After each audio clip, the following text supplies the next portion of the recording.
Главные герои – участники любовного треугольника. Красавица Джамиля не отдает явного предпочтения ни одному из двух кавалеров – ни скромному пожарному Мухаммедше, ни самоуверенному Кутлу Ахмету. Потеряв терпение, последний решается на крайнюю меру – выкрасть девушку из родительского дома. И вот тут начинается главная интрига спектакля. Автор весело и с иронией рассказывает о до сих пор царящей в современном обществе веру в силу старинных традиций, когда бытовало мнение, что ни одна девушка не может устоять против героизма похитителя, независимо от того, влюблена она в него или нет. Похищение девушки – спектакль о любви, о вере, о преданности своим идеалам, который уже больше полувека не сходит с театральных сцен. На сей раз за ее постановку взялся сторонник яркого и зрелищного театра, режиссер Национального молодежного театра имени Мустая Карима Азат Зиганшин. В жизни у меня получилось, в судьбе моей, что я в первый раз приехал вообще по творческой части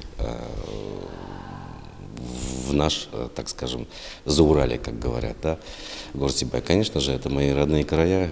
Во-первых, Сибайский театр славится для меня очень своим таким народным колоритом. Это я еще раз подчеркиваю. И говорил очень во многих журналах, газетах про Сибайский театр очень оптимистично. И нельзя его никоим образом менять, что-то там сочинять, какие-то фантазии. Он должен оставаться таким народным. Недаром говорят, когда я помню, в Академическом театре работал актером, мы приезжали в Баймак на гастроли, и я слышал такие вещи и от своих родных говорили, ну, свой театр, все равно свой театр. То есть они нас не приняли как Академический театр. Это дорогого стоит. Известный исполнитель, актер театра и кино, заслуженный артист Республики Башкортостан Азат Зиганшин с 2009 года пробует себя в качестве режиссера. За это время его работы ставились в театрах Уфы, Стерлитамака и получили не только достойное признание среди любителей искусства, но и награды на всевозможных фестивалях.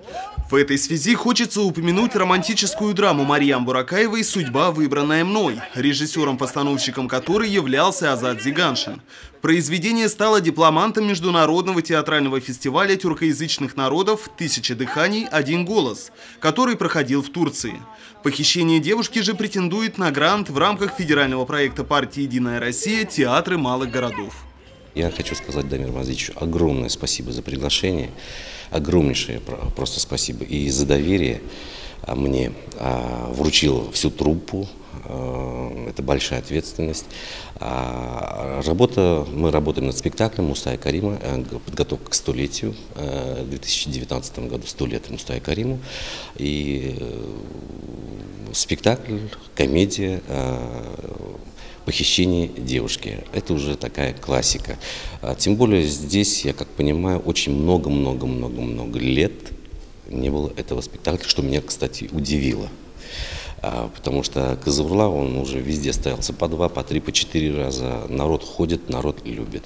Почему любит? Потому что это его родное. Все знакомое, весь колорит, весь быт, весь фольклор, это все родное. И народ с удовольствием принимает этот спектакль. Хочется добавить, что в спектакле участвует весь творческий состав театра. Использованы сложные декорации, качественное музыкальное оформление. Несмотря на весь масштаб происходящего на сцене, продумано все до мелочей. Сегодня постановка практически готова, а в предстоящие 2 недели актеры будут оттачивать свои роли. Как это у них получится, сибайский зритель сможет посмотреть в первых числах календарной зимы. Ринат Музафаров, Айгуль Хамитова, Али Кадыров, Гульгина Раскидина, телекомпания СТВ.